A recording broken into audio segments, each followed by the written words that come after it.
Hello বন্ধুরা, creative ক্লাসরুমে তোমাদের সবাইকে স্বাগতম। এই ভিডিওটিতে আমি ষান্মাসিক সামষ্টিক মূল্যায়ন 2024 শ্রেণী অষ্টম বিষয় বাংলা এর চূড়ান্ত শিক্ষার্থী নির্দেশনা নিয়ে আলোচনা করব।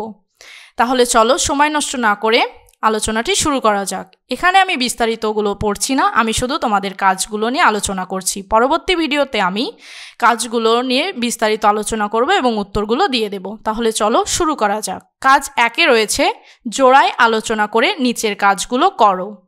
1 নম্বরে রয়েছে বৈঠকে সামনে রেখে বৈঠকের দিনকে কেন্দ্র করে পাশের সহপাঠীর সাথে আলোচনা করে নিচের কার্যক্রমগুলো অনুসরণ করো, এরপর খাতায় লেখো।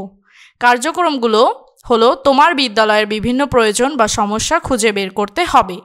এসব প্রয়োজন বা সমস্যা নিয়ে কার কার সাথে যোগাযোগ করা যায় তা একটি তালিকা করতে হবে।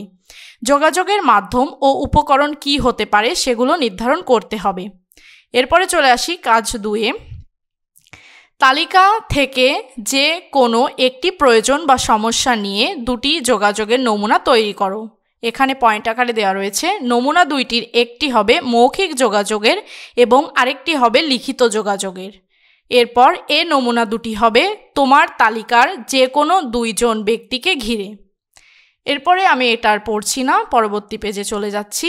এরপরে কাজ খতে রয়েছে দেয়াল পত্রিকায় দেওয়ার জন্য রচনা তৈরি করো। রচনাটি তৈরি করতে নিচের নির্দেশনা ও নমুনাগুলো অনুসরণ করো। এখানে তোমরা নিচে দেওয়া নির্দেশনাগুলো পড়ে নেবে। তার ভেতর থেকে আমি কয়েকটি নমুনা পড়ে দিচ্ছি। কাজটি করতে হবে দলগত আলোচনার মাধ্যমে। প্রতি দলে 4 জন করে সদস্য থাকতে পারে। এরপরে সর্বশেষে রয়েছে রচনায় নিজের সৃষ্টিশীলতা, পর্যবেক্ষণ ও দক্ষতার প্রতিফলন ঘটাতে হবে। রচনায় একটি শিরোনাম দিতে হবে। নিচে কয়েক ধরনের লেখার নমুনা দেওয়া হলো। তোমরা এখানে লেখার নমুনাগুলো পড়ে নেবে। দেওয়া রয়েছে বিবরণমূলক লেখা, বিশ্লেষণমূলক লেখা, তথ্যমূলক লেখা ও কল্পনা নির্ভর লেখা। এরপরে রয়েছে 1 নম্বরে উপরের যে কোনো একটি ধরন বেছে নিয়ে তোমার বিদ্যালয়ের পরিপ্রেক্ষিতে 200 শব্দের মধ্যে একটি রচনা লিখো। উপরের নমুনার বিষয়গুলো ছাড়াও নিজ বিদ্যালয়ে যে কোনো বিষয়বস্তু নিয়ে রচনা লেখা যাবে। এরপর 2 নম্বরে রয়েছে রচনাটি লেখার পর এটি কেন বিবরণমূলক, বিশ্লেষণমূলক, তথ্যমূলক বা কল্পনা নির্ভর তা পেছনে যুক্তি দাও। এরপর গ নম্বরে রয়েছে তোমার লেখা উপরের রচনার ভিত্তিতে এককভাবে নিচের কাজগুলো করো।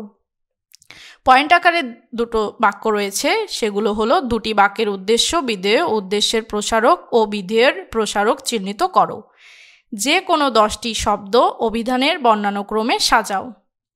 তাহলে ভিডিওটি এই পর্যন্ত। পরবর্তী ভিডিওতে আমি তোমাদের নমুনা প্রশ্নগুলোর সমাধান করে দিব। ধন্যবাদ সবাইকে। পরবর্তী ভিডিওটি পাওয়ার জন্য এখনই চ্যানেলটিকে সাবস্ক্রাইব করে রাখো এবং বন্ধুদের সাথেও শেয়ার করো।